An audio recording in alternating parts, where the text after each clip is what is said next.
네, 오늘은 느헤미야의 말씀으로 하나님 말씀을 전하겠습니다. 오늘도 이렇게 영상으로 각 가정에서 함께 예배드립니다. 말씀 가운데 성령의 조명하심으로 이 말씀의 빛이 저와 여러분에게 드러나길 소망합니다. 여러분 혹시 도미노 게임을 아시나요? 도미노 게임은 잘 아시겠지만 작은 블록들을 서로 이렇게 세우고 연결하여서 마지막에 다 완성한 다음에 한 번에 넘어뜨리는 게임입니다. 해보신 분들은 알겠지만 이 작은 실수에도 많은 블록이 넘어질 수 있으므로 매우 하나하나 놓을 때마다 매우 조심하고 신중하게 해야 합니다. 혹시나 한 번의 실수로 지금까지 세운 블록들이 넘어지면 그때는 정말 포기하고 싶어지기도 합니다. 하지만 계획한 모든 블록들을 세워놓고 이제 단번에 넘어뜨릴 때 지금까지의 수고와 노력이 얼마나 보람이 있는지 모릅니다. 이 도미노 게임을 우리 인생의 이 땅에서의 사명 완수라고 생각을 해보면 우리들의 삶의 여정에 작은 실수들이 있을 수 있습니다. 실수뿐만 아니라 시련과 역경이 올 때도 있습니다. 그럴 때 우리가 그 상황을 면밀히 분석을 하고 또 우리가 그 상황을 가지고 하나님 앞에 나와서 기도하며 나아갈 때 우리가 믿고 신앙하는 하나님, 또 성경 말씀을 통해 보여주신 그 하나님의 사랑은 끝까지 우리를 사랑하시고 우리의 모든 사명 완수 끝에는 선을 이루어 주시고 또 사랑하는 우리 주님이 두 팔을 벌려 맞아주실 것입니다. 이러한 큰 전망을 우리가 함께 바라보기를 소망합니다. 느헤미야는 우리가 잘 알듯이 무너진 성벽을 건축하라는 사명을 받았습니다. 느헤미야의 이름의 뜻은 여호와의 위로입니다. 느헤미야의 상황을 우리가 잠시 살펴보면 느헤미야는 이 페르시아의 아닥사스다 왕 때 이 수산궁에서 왕의 신하로 일했던 유다 사람입니다. 페르시아에 있었지만 그의 관심은 유다와 예루살렘 사람들, 그 사람들의 형편에 관심이 늘 있었습니다. 그래서 유다에서 온 그의 형제 하나니에게 유대와 예루살렘에 대한 상황 소식을 묻습니다. 하나니는 그곳 사람들이 매우 큰 환난을 당하고 예루살렘의 성은 허무너지고 성문이 불탔다는 안타까운 소식을 전합니다. 그 소식을 접한 느헤미야는 며칠 동안이나 가슴이 아파서 울고 금식하며 하나님께 기도를 드리고 하나님의 인도하심으로 고국으로 귀환하여서 성벽을 건축하게 됩니다. 느헤미야를 중심으로 성벽이 건축되어지고 있는데 그때 대제사장을 비롯한 이스라엘 백성들이 각각의 역할들을 나누어서 이 무너지고 부서졌던 성벽을 재건하고 있었습니다. 그런데 이 성벽을 세울 때 도움을 함께하고 또 힘을 더하는 함께하는 사람들도 있었지만 방해하는 세력들도 있었습니다. 바로 산발락과 도비야를 중심으로 한 무리였는데 이들은 열심히 성벽을 건축하는 이스라엘 백성들을 비웃고 조롱하기까지 합니다. 세워지고 있는 성벽을 향해서 어차피 세워져도 금방 무너질 것이라고 하면서 이스라엘 백성에게 힘을 빠지는 말을 옆에서 계속 합니다. 3절 말씀인데요. 암몬 사람 도비야는 곁에 있다가 이르되 그들이 건축하는 돌 성벽은 여우가 올라가도 곧 무너지리라 하더라. 조롱하는 말로 여우가 올라가도 곧 무너진다는 말입니다. 가벼운 동물이 올라가도 무너진다는 의미일 수도 있지만 이 여우라는 동물은 보통 농가 가까운 산림의 출몰에 때로는 닭이나 어린 새끼 짐승들을 잡아가기도 하고 농작물을 망치기도 합니다. 이러한 여우들을 사람들은 꾀가 많고 교활한 동물로 보고 있습니다. 또한 아가서 2장 15절에는 이렇게 말씀하는데요. 우리를 위하여 여우 곧 포도원을 허는 작은 여우를 잡으라. 우리의 포도원에 꽃이 피었음이니라. 아가서에서 솔로몬 왕은 술람미 여인과의 그 사랑을 위해서 그 사랑을 방해하는 작은 여우를 잡으라고 말합니다. 여우는 종종 이 포도원 등지에 있어서 굴을 파고 서식하면서 포도나무에 이 꽃이 필 무렵 포도원을 두루 다니면서 포도나무를 갉아먹거나 해를 끼치기도 했습니다. 방금 분이 아가서에서 이 여우를 잡으라고 말합니다. 포도원의 이 여우처럼 성벽 건축에 있어서 산발락과 도비야는 이런 외부적인 대외적인 방해 세력이라고 할 수 있습니다. 이 외부의 세력에 대한 대안을 세워야 하는 상황인 것입니다. 그런가 하면 내부의 방해자가 또 있었습니다. 10절 말씀인데요. 유다 사람들은 이르기를 흙무더기가 아직도 많거늘 짐을 나르는 자의 힘이 다 빠졌으니 우리가 성을 건축하지 못하리라 하고, 이 말을 하는 사람은 지금 유다 사람으로 동족입니다. 우리가 성을 건축하지 못할 것이라고 말하는 것입니다. 이들은 산발락과 도비야가 의도한 대로 움직이게 되었습니다. 전쟁이 난다는 그 두려움 때문에 성벽 건축을, 그 공사를 포기해 버리는 것입니다. 이러한 상황은 지도자뿐만 아니라 우리의 삶 속에서 사회생활과 교회생활 또 가정생활에서 쉽게 겪게 되는 부분입니다. 고된 일이 계속되다 보면 피로가 쌓이게 되고, 또 우리가 대하는 모든 사람들이 하나님과 동행하는 교인들만 있는 것이, 교인들만 상대하는 것이 아닙니다.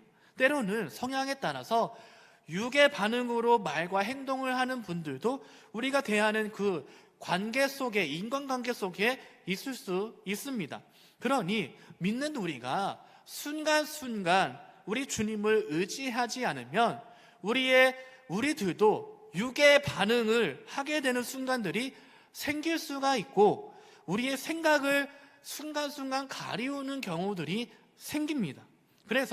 그러므로 우리는 늘 깨어서 계속해서 우리와 함께 하시는 주님을 의지하고 붙들며 구하며 나아가야 하는 것입니다. 느헤미야는 지금 성벽 건축에 있어서 외부적인 난관과 내부적인 난관 둘이 겹쳐서 오는 상황에 놓여 있습니다. 아마 사방의 우겨쌈을 당한다고 말할 수 있습니다.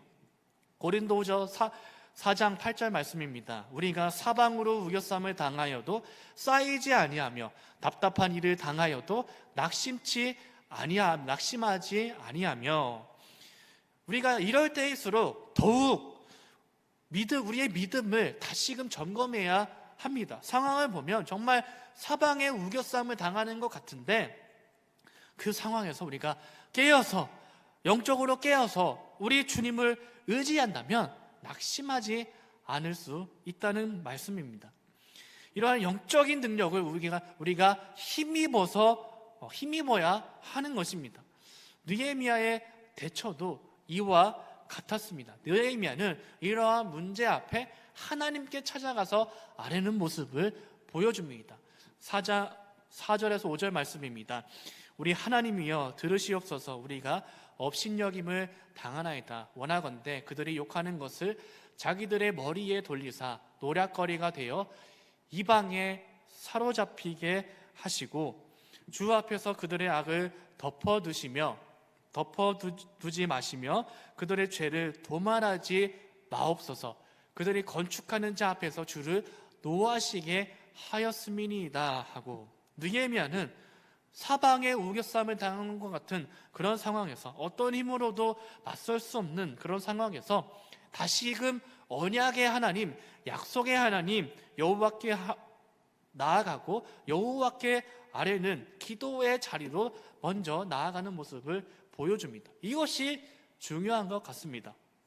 우리는 하나님이 우리와 함께한다고 말을 합니다. 그런데 이것이 우리가 삶과 믿는 것이 하나가 되도록 그 간격을 줄이도록 힘써야 하는데, 대부분에 있어서 참 그렇지 못하는 경우들이 많습니다. 또 교구 사역을 하다 보면 성도들하고 이제 대화를 하게 되는 경우들이 많은데, 정말 이분이 영적으로 깨어있고 주님과 늘 동행하며 하나님 말씀을 사모하는 분인지, 이러한 영적인 차이들을 순간순간 느끼게 되는 경우들이 있습니다.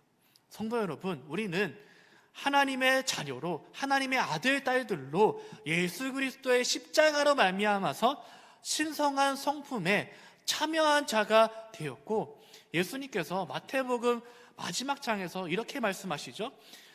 예수께서 나와 말씀하여 이르시되 하늘과 땅의 모든 권세를 내게 주셨으니 그러므로 너희는 가서 모든 민족을 제자로 삼아 아버지와 아들과 성령의 이름으로 세례를 베풀고 내가 너희에게 분부한 모든 것을 가르쳐 지키게 하라. 볼지어다 내가 세상 끝날까지 너희와 항상 함께 있으리라 하시니라. 하늘과 땅의 모든 권세가 예수님께 있고, 우리는 그 예수님을 믿고 따르는 자이며, 예수님께서 그 믿고 따르는 성도들과 항상 함께 하시겠다고 말씀하신 부분입니다. 그러므로 우리는 이 예수님의 복음을 우리가 가르치고 또 지키며 우리와 항상 함께 하시는 이 예수 그리스도를 늘 순간순간 의지해야 합니다. 이것이 우리가 의지함으로, 기도함으로 우리 삶에 구체적으로 드러나야 하는 것입니다. 우리가 어떤 인생을 살다 보면 선택의 기로가 생깁니다. 그때 또한 사람들과의 여러 가지 관계에 있어서, 사회생활의 그런 관계에 있을 때 순간적으로 우리가 의식하고 의지해야 합니다. 하나님은 지금 이 시간 우리에게 무엇을 원하시는가? 그 순간순간, 그 짧은 찰나에 하나님을 의지하며 마음속으로 이런 기도를 드릴 수 있는 것입니다. 이러한 방법이 하나님의 방법인지 순간순간 우리가 생각하고 그분을 의지해야 하는 것입니다. 이것이 우리의 신앙생활에 있어서, 우리 삶의 자리에 있어서 행동 양식으로 우리 믿는 신앙이 나타나야 하는 것입니다. 느헤미야도 지도자였기에 머리를 굴리면 여러 가지 방법들이 많이 생각납니다. 사장을 쭉 보게 되면 아주 지혜롭게 대처하는 모습들을 쭉 보게 됩니다. 그런데 중요한 포인트는 이것이 사람의, 인간의 실수가 아니라 하나님께 먼저 아뢰는 이 모습입니다. 성벽 건축 과정, 저도 처음 사역하는 교회에서 성전을 건축하는 이 장면을 경험하였는데, 이 성전을 건축하는 사역이 정말 이 성도와 교역자가 하나가 되어야 되고, 성도와 교역자가 정말 눈물의 기도가 없으면 이루어지지가 않습니다. 정말 힘들고 어려운 사역이 성전을 새로 건축하는 사역입니다. 느헤미야가 이 성벽 공사를 진행하는데 앞서 살폈듯이 산발락과 도비아를 비롯한 방해 세력이 외부에 있었고, 또 유다 사람들 내부의 방해 세력이 있었습니다. 느헤미야는 이러한 외부 내부의 공격에서 지혜를 발휘합니다. 14절 말씀입니다. 너희는 그들을 두려워하지 말고 지극히 크시고 두려우신 주를 기억하고 너희 형제와 자녀와 아내와 집을 위하여 싸우라 하였느니라. 우리가 누구를 두려워해야 합니까? 지극히 크시고 두려우신 주님을 기억해야 합니다. 우리가 사람을 두려워하는 것보다 우리의 영혼을 통치하시고 계시는 하나님을 두려워해야 합니다. 느헤미야가 지극히 크고 두려우신 주님을 기억하라고 말씀합니다. 느헤미야가 정말 하나님과 동행하고 그 하나님을 경험했기에 누가 두려운지 바로 알라고 말씀하는 부분입니다. 두려움의 대상을 먼저 세우게 되면, 하나님으로 두려운 대상을 세우면 하나님 외에 다른 것들은 두려움의 대상에서 이제 제하게 되는 것입니다. 두려움을 제외하고 또 이 상황을 극복하기 위해서는 어떤 상황에 이제 대응하고 태도를 취해야 하는데, 그 행동의 원천, 동기부여를 바로 느헤미야의 말씀을 보면 가정에서 찾습니다. 가정은 원래 가장 화목한 천국의 모형이 가정입니다. 하나님께서 천국의 모형을 우리 가정으로 선물해 주셨습니다. 그래서 우리 지친 아빠들이 많이 계시는데, 아빠들에게 힘이 되는 노래가 있습니다. 한때 이제 유행했던 노래인데요, 다들 아실 텐데 아빠 힘내세요입니다. 가사를 보면 아빠 힘내세요, 우리가 있잖아요. 아빠 힘내세요, 우리가 있어요 라는 가사입니다. 세상 모든 아빠들에게 사랑하는 아내와 아빠라고 부르는 이 자녀가 지친 아빠들에게 큰 힘이 됩니다. 느헤미야의 방법이 바로 두려움의 대상을 바로 세우고 그들의 이 흩어진 마음을 결속하고자 가정을 위하여 싸우라고 말을 하는 것입니다. 이렇게 이스라엘 백성들은 느헤미야를 중심으로 두려움의 대상을 하나님으로 바로 세우고 또 그들의 흩어진 마음을 하나로 결속하고자 각자의 가정을 위하여서 싸우라고 이렇게 말씀합니다. 이렇게 느헤미야를 중심으로 성벽을 건축해 나갑니다. 성벽 건축 과정 가운데 우리가 주목해야 할 부분이 있는데 바로 6절 말씀입니다. 6절 말씀 우리 함께 봅니다. 이에 우리가 성을 건축하여 전부가 연결되고 높이가 절반에 이르렀으니 이는 백성이 마음들여 일을 하였음이니라. 마음들여 일을 하였음이라. 마음들여 일을 하는 것, 우리가 마음들여서 하는 것, 우리가 무엇에 마음들여야 합니까? 가장 먼저 하나님을 사랑하는데 마음을 들여야 합니다. 하나님을 알아가는데 마음을 들여야 합니다. 우리 종교개혁의 거장 칼빈은 기독교 강요에서 지혜에 대해서 말합니다. 인간의 가진 지혜는 하나님을 아는 지식과 자신을 아는 지식으로 구성된다고 말씀합니다.